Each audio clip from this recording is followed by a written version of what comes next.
ಎಲ್ಲರಿಗೂ ನಮಸ್ಕಾರ. ನೀವು ನೋಡ್ತೀರಾ ರಾಕೇಶ್ ಪಾಟೀಲ್ ಯೂಟ್ಯೂಬ್ ಚಾನಲ್. ಇವತ್ತಿನ ಕ್ಲಾಸ್ನಲ್ಲಿ BA 5ನೇ ಸೆಮಿಸ್ಟರ್ನಲ್ಲಿ ಬರ್ತಕ್ಕಂತಹ ಪಬ್ಲಿಕ್ ಎಕನಾಮಿಕ್ ಸಾರ್ವಜನಿಕ ಅರ್ಥಶಾಸ್ತ್ರ DSC 9ನಲ್ಲಿ ಬರ್ತಕ್ಕಂತಹ 2ನೇ ಅಧ್ಯಾಯವಂತ ನೋಡ್ತಾ ಇದ್ದೀವಿ. ಹಿಂದಿನ ಕ್ಲಾಸಲ್ಲಿ ಏನಪ್ಪ ಅಂತಂದ್ರೆ ತೆರಿಗೆಯ ಪಲ್ಲಟನೆಯ ಬಗ್ಗೆ ನೋಡಿದೆವು. ಇವತ್ತಿನ ಕ್ಲಾಸಲ್ಲಿ ಏನಪ್ಪ ಅಂತಂದ್ರೆ ತೆರಿಗೆಯ ಆರ್ಥಿಕ ಪರಿಣಾಮಗಳ ಬಗ್ಗೆ ನಾವು ಇವತ್ತಿನ ಕ್ಲಾಸಲ್ಲಿ ನಾವು ತಿಳ್ಕೊಳ್ಳೋಣ ಬನ್ನಿ. ತೆರಿಗೆಯ ಆರ್ಥಿಕ ಪರಿಣಾಮಗಳು. ಇಲ್ಲಿ ತೆರಿಗೆಯು ವ್ಯಾಪಕವಾದ ಪರಿಣಾಮಗಳನ್ನು ಇಲ್ಲಿ ಪಡೆದಿರುತ್ತದೆ. ತೆರಿಗೆ ಅಂತಕ್ಕಂಥದ್ದು ಇಲ್ಲಿ ಬಹಳ ವಿಸ್ತಾರವಾದಂಥ ಪರಿಣಾಮಗಳನ್ನು ಏನು ಮಾಡ್ತದೆ, ಇಲ್ಲಿ ಪಡ್ಕೊಂಡಿರ್ತೈತಿ. ಯಾವ್ಯಾವ ರೀತಿಯಂಥ ಪರಿಣಾಮ ಪಡ್ಕೋತಪ್ಪ ಅಂತಂದ್ರೆ ಉತ್ಪಾದನೆಯಲ್ಲಿ ಸತ ಟ್ಯಾಕ್ಸ್ ಬೀಳ್ತೈತಿ, ಉದ್ಯೋಗದಲ್ಲಿ, ಅನುಭೋಗದಲ್ಲಿ, ಸಂಪನ್ಮೂಲಗಳ ಬಳಕೆಯಲ್ಲಿ, ವಿತರಣೆಯಲ್ಲಿ, ಹೀಗೆ ಮೊದಲಾದಂಥ ಹಲವಾರು ಸಂಗತಿಗಳ ಮೇಲೆ ಈ ತೆರಿಗೆಯಿಂದ ಏನು ಮಾಡ್ತದೆ, ಬಾಧಿತವಾಗ್ತೈತಿ.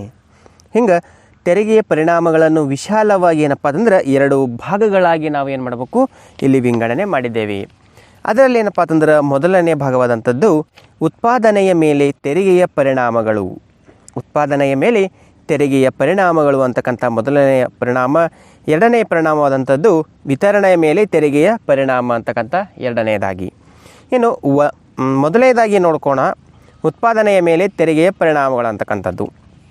ಇದರಲ್ಲಿ ಏನಪ್ಪ ಅಂತಂದ್ರೆ ಉತ್ಪಾದನೆ ಮೇಲೆ ಯಾವ ರೀತಿಯಾದಂಥ ತೆರಿಗೆಯ ಪರಿಣಾಮ ಬೀಳ್ತೈತೆ ಅನ್ನೋದ್ರ ಬಗ್ಗೆ ಇಲ್ಲೊಂದಿಷ್ಟು 3 ಅಂಶಗಳು ಕೊಟ್ಟಿದ್ದಾರೆ. ಮೊದಲೇ ಅಂಶ ಏನಪ್ಪ ಅಂತಂದ್ರೆ ಜನರ ಕೆಲಸ ಮತ್ತು ಉಳಿತಾಯದ ಸಾಮರ್ಥ್ಯದ ಮೇಲೆ ಪರಿಣಾಮ ಬೀರುವ ಮೂಲಕ. ಈ ಒಂದು ಜನರ ಕೆಲಸ ಮತ್ತು ಉಳಿತಾಯದ ಸಾಮರ್ಥ್ಯದ ಮೇಲೆ ಏನು ಅವರಿಗೆ ಪರಿಣಾಮ ಬೀರ್ತದಲ್ಲ ಅದರ ಮೂಲಕ ನಾವೇನು ಮಾಡಬೇಕು, ಈ ಉತ್ಪಾದನೆಯ ಮೇಲೆ ತೆರಿಗೆಯ ಪರಿಣಾಮವನ್ನು ಬೀರ್ತೈತಿ ಅನ್ನೋದ್ರ ಬಗ್ಗೆ ಮೊದಲನೇ ಲಕ್ಷಣ ಹೇಳ್ತಾರೆ. ಎರಡನೇದಾಗಿ ಜನರ ಕೆಲಸ ಮತ್ತು ಉಳಿತಾಯದ ಇಚ್ಛೆಯ ಮೇಲೆ ಪರಿಣಾಮ ಬೀರುವ ಮೂಲಕ ಅಂತಕ್ಕಂಥದ್ದು. ಜನರ ಕೆಲಸ ಮತ್ತು ಉಳಿತಾಯದ ಇಚ್ಛೆಯ ಮೇಲೆ ಇದೊಂದು ಏನು ಮಾಡ್ತದೆ, ಪರಿಣಾಮವನ್ನು ಬೀರ್ತೈತಿ ಈ ಒಂದು ಉತ್ಪಾದನೆಯ ಮೇಲೆ ತೆರಿಗೆ ಅಂತಕ್ಕಂಥದ್ದು. ಇನ್ನು ಮೂರನೇದಾಗಿ ವಿವಿಧ ಉದ್ಯೋಗಗಳ ಹಾಗೂ ಪ್ರದೇಶಗಳ ನಡುವೆ ಸಂಪನ್ಮೂಲಗಳ ವಿತರಣೆಯ ಮೇಲೆ ಪರಿಣಾಮ ಬೀರುವ ಮೂಲಕ ಈ ಒಂದು ಉತ್ಪಾದನೆಯ ಮೇಲೆ ತೆರಿಗೆಯ ಪರಿಣಾಮಗಳು ಅಂತಕ್ಕಂಥ ನೋಡ್ಬೋದಾಗಿದೆ. ಇನ್ನು ಅದರತಕ್ಕಂಥ ಎರಡನೇದಾಗಿ ವಿತರಣೆಯ ಮೇಲೆ ತೆರಿಗೆಯ ಪರಿಣಾಮಗಳು ಅಂತಕ್ಕಂಥ ನೋಡೋದಾದ್ರೆ ಇಲ್ಲಿ ತೆರಿಗೆಗಳು ಆದಾಯ ಮತ್ತು ಸಂಪತ್ತಿನ ಮರು ವಿತರಣೆಗೆ ಪರಿಣಾಮಕಾರಿ ಸಾಧನಗಳಾಗಿವೆ. ಇಲ್ಲಿ ವಿತರಣೆ ಮೇಲೆ ತೆರಿಗೆಯ ಪರಿಣಾಮಗಳಂತಕ್ಕಂಥ ನೋಡೋದಾದ್ರೆ ತೆರಿಗೆಗಳು ಆದಾಯ ಮತ್ತು ಸಂಪತ್ತಿನ ಮರು ವಿತರಣೆಗೆ ಪರಿಣಾಮಕಾರಿಯಾದಂತಹ ಇದು ಸಾಧನವಾಗಿದೆ. ಪ್ರಗತಿಪರ ತೆರಿಗೆಯ ಮೂಲಕ ಶ್ರೀಮಂತರಿಂದ ಹೆಚ್ಚು ವರಮಾನವನ್ನು ಸಂಗ್ರಹಿಸಿ ಆರೋಗ್ಯದಲ್ಲಿ, ಶಿಕ್ಷಣ, ಬಡ ಜನರ ವಸತಿ, ಕುಡಿಯುವ ನೀರು ಪೂರೈಕೆ ಮೊದಲಾದ ಕಾಮಗಾರಿಗಳ ಮೇಲೆ ವಿನಿಯೋಗಿಸುವುದರಿಂದ ಬಡವರ ಪರವಾಗಿ ಸಂಪತ್ತಿನ ಮತ್ತು ಆದಾಯದ ಮರು ಹಂಚಿಕೆಯನ್ನು ಸಾಧಿಸಲು ಇಲ್ಲಿ ಸಾಧ್ಯವಾಗ್ತೈತಿ.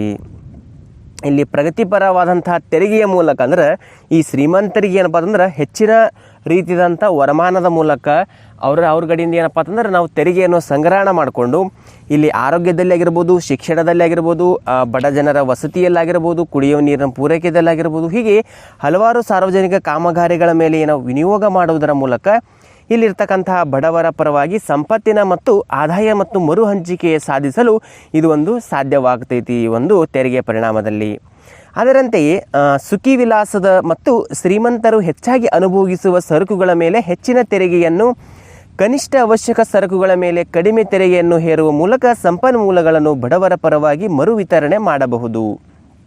ಇಲ್ಲೇನಪ್ಪ ಅಂತಂದ್ರೆ ಈ ಸುಖಿ ವಿಲಾಸದ ಶ್ರೀಮಂತರು ಇರ್ತಾರಲ್ಲ ಅವರ ಮೇಲೆ ಏನಪ್ಪ ಅಂತಂದ್ರೆ ಅನುಭೋಗಕ್ಕೆ ಅವ್ರಿಗೇನು ವಸ್ತುಗಳನ್ನು ಹಾಗೂ ಸರಕುಗಳನ್ನು ಖರೀದಿ ಮಾಡಿರ್ತಾರಲ್ಲ ಅವುಗಳ ಮೇಲೆ ಏನಪ್ಪ ಅಂತಂದ್ರೆ ಹೆಚ್ಚಿನ ರೀತಿಯಾದಂಥ ನಾವು ಟ್ಯಾಕ್ಸನ್ನು ಹಾಕ್ತಿರ್ತೇವೆ. ಹಾಗೆ ಕನಿಷ್ಠ ಅವಶ್ಯಕ ಸರಕುಗಳೇನಿರ್ತಾವಲ್ಲ ಅದರ ಮೇಲೆ ಏನಪ್ಪ ಅಂತಂದ್ರೆ ಕಡಿಮೆ ಪ್ರಮಾಣದಲ್ಲಿ ನಾವೇನು ಮಾಡಬೇಕು, ಟ್ಯಾಕ್ಸನ್ನು ಸಂಪನ್ಮೂಲಗಳಲ್ಲಿ ಹಾಕ್ತಿರ್ತೇವೆ. ಇದರಿಂದಾಗಿ ಬಡವರ ಪರವಾಗಿ ಏನಪ್ಪ ಅಂತಂದ್ರೆ ಮರು ವಿತರಣೆ ಮಾಡಲಿಕ್ಕೆ ಇದೊಂದು ಸಾಧ್ಯವಾಗ್ತೈತಿ. ಇದಕ್ಕೋಸ್ಕರವಾಗಿ ಇವು ಪ್ರತ್ಯಕ್ಷ ಮತ್ತು ಪರೋಕ್ಷ ತೆರಿಗೆಗಳಿಂದ ದೊರಕುವ ಸಂತೃಪ್ತ ಯೋಜನೆಗಳಾಗಿವೆ. ಇಷ್ಟೇನಪ್ಪ ಅಂತಂದರೆ ವಿತರಣೆಯ ಮೇಲಿನ ತೆರಿಗೆಯ ಪರಿಣಾಮಗಳಂತಕ್ಕಂಥದ್ದು.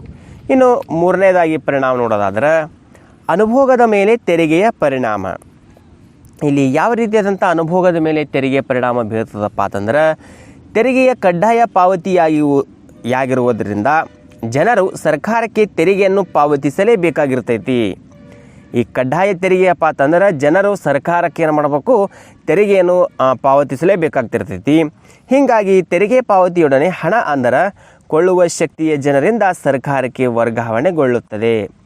ಹಣ ತೆರಿಗೆ ಪಾವತಿಯೊಡನೆ ಈ ಹಣಪ್ಪ ಅಂತಂದ್ರೆ ಈ ಯಾರು ಕೊಳ್ಳುವಂಥ ಸೆಕ್ಟರ್ ಇರ್ತಾರಲ್ಲ ಅವರಿಂದ ಜನರಿಂದ ಏನು ಮಾಡ್ತೈತಿ, ಸರ್ಕಾರಕ್ಕೆ ಏನು ಮಾಡ್ತದೆ, ಇದು ವರ್ಗಾವಣೆಗೊಳ್ತೈತಿ. ಅಂದ್ರೆ ತೆರಿಗೆಯನ್ನು ಪಾವತಿ ಮಾಡಿದ ಕಾರಣದಿಂದ ಜನರಲ್ಲಿ ಕೊಳ್ಳುವ ಶಕ್ತಿ ಕಡಿಮೆಯಾಗುತ್ತದೆ. ಕೊಳ್ಳುವ ಶಕ್ತಿ ಕುಸಿತದಿಂದ ಅನುಭೋಗದ ಮಟ್ಟವು ಕಡಿಮೆಯಾಗ್ತೈತಿ.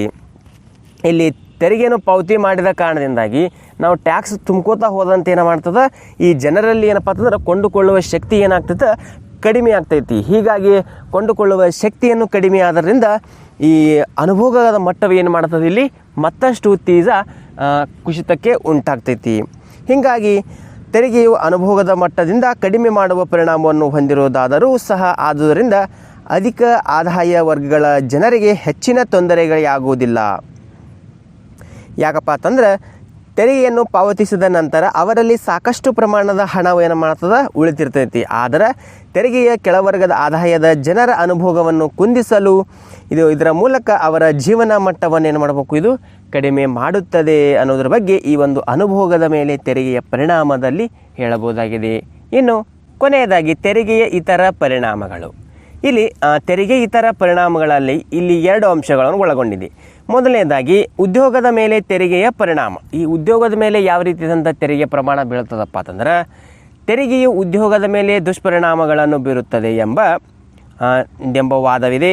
ಯಾಕಪ್ಪ ಅಂತಂದ್ರೆ ಸರ್ಕಾರವು ಉದ್ಯಮಗಳ ಮತ್ತು ವ್ಯಾಪಾರದ ಮೇಲೆ ಅಧಿಕ ದರದ ತೆರಿಗೆಯನ್ನು ವಿಧಿಸಿದಾಗ ಅವುಗಳು ಗಳಿಸಿದ ಲಾಭದ ಬಹುಪ್ರಮಾಣವು ಸರ್ಕಾರಕ್ಕೆ ವರ್ಗಾವಣೆಯಾಗ್ತೈತಿ. ಈ ಒಂದು ಉದ್ಯೋಗದ ಮೇಲೆ ತೆರಿಗೆ ಪರಿಣಾಮ ಅಂತಂದ್ರೆ ಈ ಒಂದು ಉದ್ಯೋಗ ಮಾಡಬೇಕಂತ ದುಷ್ಪರಿಣಾಮಗಳು ಬೀರ್ತದಪ್ಪ ಒಂದು ವಾದ ಐತಿ. ಹ್ಯಾಂಗಂದ್ರೆ ಈ ಸರ್ಕಾರ ಉದ್ಯಮಗಳನ್ನು ಮತ್ತು ವ್ಯಾಪಾರದ ಮೇಲೆ ಅಧಿಕ ದರದ ತೆರಿಗೆಯನ್ನು ವಿಧಿಸಿದಾಗ ಅವುಗಳನ್ನು ಗಳಿಸಿದ ಲಾಭದ ಬಹುಪ್ರಮಾಣದಷ್ಟು ಏನು ಮಾಡ್ತದೆ, ಸರ್ಕಾರಕ್ಕೆ ಇದೇನು ಮಾಡಬೇಕಿದು ವರ್ಗಾವಣೆ ಮಾಡಬೇಕಾಗ್ತಿರ್ತೈತಿ. ಇದರಿಂದಾಗಿ ಅವು ಹಣವನ್ನು ಉಳಿತಾಯ ಮಾಡಿ ಉದ್ಯಮ ಮತ್ತು ವ್ಯಾಪಾರ ವಿಸ್ತರಣೆಗೆ ಹಣವನ್ನು ತೊಡಗಿಸಲು ಸಾಧ್ಯವಾಗುವುದಿಲ್ಲ. ಇದರ ಪರಿಣಾಮವಾಗಿ ಹೊಸ ಉದ್ಯೋಗ ಅವಕಾಶಗಳು ಸೃಷ್ಟಿಗೊಳ್ಳುವುದಿಲ್ಲ ಮತ್ತು ಉದ್ಯೋಗದ ಪ್ರಮಾಣವು ಏನು ಮಾಡ್ತದೆ, ಹೆಚ್ಚುವ ಅಪಾಯವಿರುತ್ತೈತಿ. ಆದರೆ ಈ ವಾದವನ್ನು ಸುಲಭವಾಗಿ ಒಪ್ಪಲು ಸಾಧ್ಯವಿರುವುದಿಲ್ಲ. ಯಾಕೆಂದರೆ ತೆರಿಗೆಗಳ ಮೂಲಕ ಸರ್ಕಾರಕ್ಕೆ ವರ್ಗಾವಣೆಗೊಂಡ ಸಂಪನ್ಮೂಲಗಳ ನೆರವಿನಿಂದ ಸರ್ಕಾರವು ಹೊಸ ಉದ್ಯೋಗ ಅವಕಾಶಗಳನ್ನು ಸೃಷ್ಟಿಸಲು ಇದು ಸಾಧ್ಯವಿರುತ್ತೈತಿ ಅನ್ನೋದರ ಬಗ್ಗೆ ಮೊದಲನೆಯದಾಗಿ ಉದ್ಯೋಗದ ಮೇಲೆ ತೆರಿಗೆಯ ಪರಿಣಾಮಗಳ ಬಗ್ಗೆ ನೋಡ್ಬೋದು. ಇನ್ನು ಎರಡನೇದಾಗಿ ಕ್ಷೇಮಾಭಿವೃದ್ಧಿಯ ಮೇಲೆ ತೆರಿಗೆಯ ಪರಿಣಾಮಗಳು. ಕ್ಷೇಮಾಭಿವೃದ್ಧಿಯ ಮೇಲೆ ತೆರಿಗೆಯ ಪರಿಣಾಮಗಳು ಅಂತಕ್ಕಂಥ ನೋಡೋದಾದ್ರೆ ಇಲ್ಲಿ ತೆರಿಗೆಯು ರಾಷ್ಟ್ರೀಯ ಕ್ಷೇಮಾಭಿವೃದ್ಧಿಯ ಮೇಲೆ ಅಹಿತಕರ ಪರಿಣಾಮಗಳನ್ನು ಬೀರ್ತೈತಿ. ತೆರಿಗೆಯ ಪರಿಣಾಮವಾಗಿ ಪ್ರಸ್ತುತವಾದ ಮತ್ತು ಭವಿಷ್ಯತ್ತಿನ ವೆಚ್ಚವು ಕಡಿಮೆಯಾಗ್ತೈತಿ. ಹಂಗಂದ್ರೆ ತೆರಿಗೆ ಪಾವತಿ ಕಾರಣದಿಂದ ಜನರ ಬಳಿ ಇರ್ತಕ್ಕಂಥ ಕಡಿಮೆ ಮೊತ್ತದ ಖರ್ಚು ಯೋಗ್ಯ ಆದಾಯವು ಉಳಿತೈತಿ. ಅದಲ್ಲದೆ ಸಂಪಾದನೆಯಲ್ಲಿ ಬಹುಭಾಗವು ತೆರಿಗೆಗಾಗಿಯೇ ವೆಚ್ಚವಾಗುತ್ತಿರುವಾಗ ಭವಿಷ್ಯದ ಖರ್ಚಿಗಾಗಿ ಉಳಿತಾಯ ಮಾಡಲು ಇವರು ಹಿಂಜರಿಯುವುದಿಲ್ಲ ಅನ್ನೋದ್ರ ಬಗ್ಗೆ ಈ ಒಂದು ಎರಡನೇ ಪಾಯಿಂಟ್ ಆದಂಥ ಕ್ಷೇಮಾಭಿವೃದ್ಧಿಯ ಮೇಲೆ ತೆರಿಗೆಯ ಪರಿಣಾಮಗಳ ಬಗ್ಗೆ ನೋಡಿದೆವು. ಇನ್ನು ಕೊನೆಯದಾಗಿ ಉಪಸಂಹಾರ. ತೆರಿಗೆಯು ಸತ್ಪರಿಣಾಮ ಮತ್ತು ದುಷ್ಪರಿಣಾಮಗಳನ್ನೆರಡೂ ಹೊಂದಿರುತ್ತದೆ. ಇವು ಪರಿಣಾಮಗಳು ಮತ್ತು ದುಷ್ಪರಿಣಾಮಗಳನ್ನು ಎರಡೂ ಹೊಂದಿರ್ತೈತಿ ತೆರಿಗೆ ಎಂಬ ಸಂಗತಿ ಅಂತ ಮೇಲಿನ ಚರ್ಚೆ ಅಂತ ಮನವರಿಕೆ ಆಯಿತು. ಹಾಗೆ ಒಳ್ಳೆಯ ತೆರಿಗೆಯ ವ್ಯವಸ್ಥೆಯು ದುಷ್ಪರಿಣಾಮಗಳನ್ನು ಸಾಧ್ಯವಾದಷ್ಟು ಕಡಿಮೆ ಮಾಡಿ ಹೆಚ್ಚು ಸತ್ಪರಿಣಾಮಗಳನ್ನು ಒಳಗೊಂಡಿರುವುದಂತೆ ರಚಿತವಾಗಿರಬೇಕು. ಬಡವರ್ಗಗಳ ಜನರ ಪರವಾಗಿ ಸಂಪನ್ಮೂಲಗಳ ಮರುವಿತರಣೆಗೆ ಪ್ರತ್ಯಕ್ಷ ತೆರಿಗೆಗಳು ಅತ್ಯುತ್ತಮವಾದಂಥ ಸಾಧನಗಳಾಗಿವೆ. ಅಪ್ರತ್ಯಕ್ಷ ತೆರಿಗೆಗಳು ಸಾಮಾನ್ಯವಾಗಿ ಪ್ರತಿಗಾಮಿಗಳಾಗಿರುತ್ತವೆ. ಯಾಕಪ್ಪ ಅಂತಂದ್ರೆ ಅವು ಅನಿವಾರ್ಯವಾಗಿ ಅವಶ್ಯಕ ಸರಕುಗಳ ಮೇಲೆಗೆ ಹೆಚ್ಚಾಗಿ ಬೀಳ್ತೈತಿ. ಆದ್ದರಿಂದ ಅವುಗಳಲ್ಲಿ ಪ್ರಗತಿಪರ ಲಕ್ಷಣಗಳಿರುವುದು ಹಾಗೂ ಅವು ಶ್ರೀಮಂತರ ಮತ್ತು ಬಡವರ ನಡುವೆ ಭೇದವನ್ನು ತೋರಿಸುವುದಿಲ್ಲ ಅನ್ನೋದ್ರ ಬಗ್ಗೆ ಈ ಒಂದು ತೆರಿಗೆಯ ಮೇಲೆ ಪರಿಣಾಮಗಳು ಅಂತಕ್ಕಂಥದ್ದು ಅಂದರೆ ತೆರಿಗೆಯ ಆರ್ಥಿಕ ಪರಿಣಾಮಗಳ ಬಗ್ಗೆ ಕಾರಣಗಳು ಪರಿಣಾಮಗಳು ನೋಡಿದ್ದೇವೆ ಅಂತ ಹೇಳ್ಬೋದು. ಇಷ್ಟೇನಪ್ಪ ಅಂತಂದ್ರೆ ಈ DSC 9ನಲ್ಲಿ ಬರ್ತಕ್ಕಂತಹ ಪಬ್ಲಿಕ್ ಎಕನಾಮಿಕ್ಸ್ ಸಾರ್ವಜನಿಕ ಅರ್ಥಶಾಸ್ತ್ರ 2ನೇ ಅಧ್ಯಾಯ ಅಂತ ಹೇಳ್ಬೋದು. ಇಷ್ಟಂದ್ರೆ ಇವತ್ತಿನ ಕ್ಲಾಸಲ್ಲಿರುವಂಥ ಮಾಹಿತಿ ಇದೇ ರೀತಿ ಪ್ರತಿದಿನ ವೀಡಿಯೋಗಳನ್ನು ನೋಡ್ಬೇಕಾಯ್ತಪ್ಪ ಅಂತಂದ್ರೆ ನಮ್ಮ ಯೂಟ್ಯೂಬ್ ಚಾನಲ್ ಸಬ್ಸ್ಕ್ರೈಬ್ ಮಾಡ್ಕೊರಿ, ಬೆಲ್ ಐಕಾನ್ ಪ್ರೆಸ್ ಮಾಡಿ ಜೊತೆಗೆ ಆಲ್ ಅಂತ ಸೆಲೆಕ್ಟ್ ಮಾಡಿದ್ರಪ್ಪ ಅಂತಂದ್ರೆ ನಾವು ಪ್ರತಿದಿನ ಹಾಕೋ ವೀಡಿಯೋ ನೋಟಿಫಿಕೇಶನ್ ತಲುಪುತ್ತದೆ ಅಂತ ಹೇಳ್ತಾ ಇವತ್ತಿನ ಕ್ಲಾಸ್ ಮುಗಿಸ್ತಾ ಇದ್ದೀವಿ. ಮತ್ತೆ ಮುಂದಿನ ಭಾಗದಲ್ಲಿ ಭೇಟಿಯಾಗೋಣ. ಧನ್ಯವಾದಗಳು.